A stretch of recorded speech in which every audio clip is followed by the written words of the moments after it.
26ರಂದು ಮಾನ್ಯ ಜಿಲ್ಲಾಡಳಿತ ತಹಸೀಲ್ದಾರ್ ಚಳ್ಳಕೆರೆ ಅವರ ನೇತೃತ್ವದಲ್ಲಿ ತಿಪ್ಪೇಶ್ವರ ಸ್ವಾಮಿಯ ಉಂಡಿ ಎಣಿಕೆಯನ್ನು ನಡೆಸಿಕೊಳ್ಳಲಾಗ್ತಾ ಇದೆ. 9:30ಕ್ಕೆ ಹೊರಮಠದಿಂದ ಉಂಡಿ ಹಚ್ಚಿ ಈಗ ಅದರಲ್ಲಿ 19,57,140 ರೂಪಾಯಿ ಉಂಡಿ ಎಣಿಕೆ ಮಾನ್ಯ ಕೆನರಾ ಬ್ಯಾಂಕ್ ಮ್ಯಾನೇಜರ್ ಅವರಿಗೆ ಪಾವತಿಸಿ ರಸೀದಿಯನ್ನು ತಯಾರಾಗಿರುತ್ತದೆ. ಈಗ ಹೊರಮಠದಲ್ಲಿ ಸನ್ನಿಧಿಯಲ್ಲಿ ತಿಪ್ಪೇಶ್ವರ ಸ್ವಾಮಿಯ ಉಂಡಿ ಎಣಿಕೆಯನ್ನು ನಡೆಸಿಕೊಳ್ಳಲಾಗ್ತದೆ.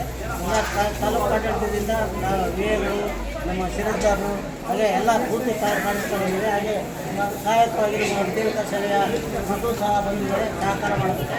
ಹಾಗೆ ಈ ಹಣವನ್ನೆಲ್ಲ ಹಿಂದೆ ಬ್ಯಾಂಕಿಗೆ ಜಮಾ ಮಾಡಿ ದೇವಸ್ಥಾನದ ದೈನಂದಿನ ಆಡಳಿತ ಅಭಿವೃದ್ಧಿ ಮತ್ತು ಭಕ್ತಾದಿಗಳಿಗೆ ಮೂಲಭೂತ ಸೌಕರ್ಯ ಕಲ್ಪಿಸಲು ಬಳಸಲಾಗ್ತದೆ. ಆದ್ದರಿಂದ ಎಲ್ಲರಿಗೂ ಸಹ ತಮ್ಮ ದೇವರಿಗೆ ಅರ್ಪಿಸಿ ದೇವರ ಕೃಪೆಗೆ ಪಾತ್ರರಾಗಬೇಕೆಂದು ಕೇಳ್ಕೊಳ್ತೀವಿ. ಯಾವುದೇ ಹಣ ಸರ್ಕಾರಕ್ಕೆ ಹೋಗೋದಿಲ್ಲ, ದೇವಸ್ಥಾನದ ಅಭಿವೃದ್ಧಿ ಮತ್ತು ಆಡಳಿತಕ್ಕೆ ವಿನ್ಯಾಸ ಆಗ್ತದೆ. ಆದ್ದರಿಂದ ಎಲ್ಲರೂ ಸಹ ಈ ಅಂಶವನ್ನು ಮನದಲ್ಲಿಟ್ಟು ನೀವು ದೇವರಿಗೆ ಅರ್ಪಿಸಬೇಕೆಂದು ಈ ಮೂಲಕ ಕೇಳ್ಕೊಳ್ತೀವಿ.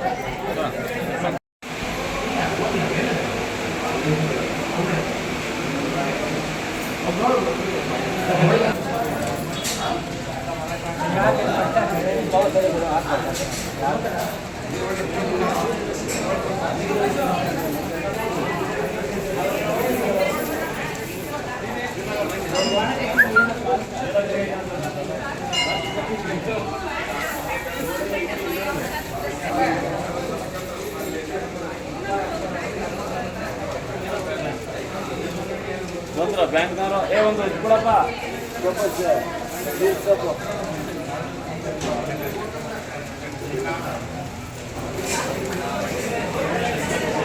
ಏನಮ್ಮ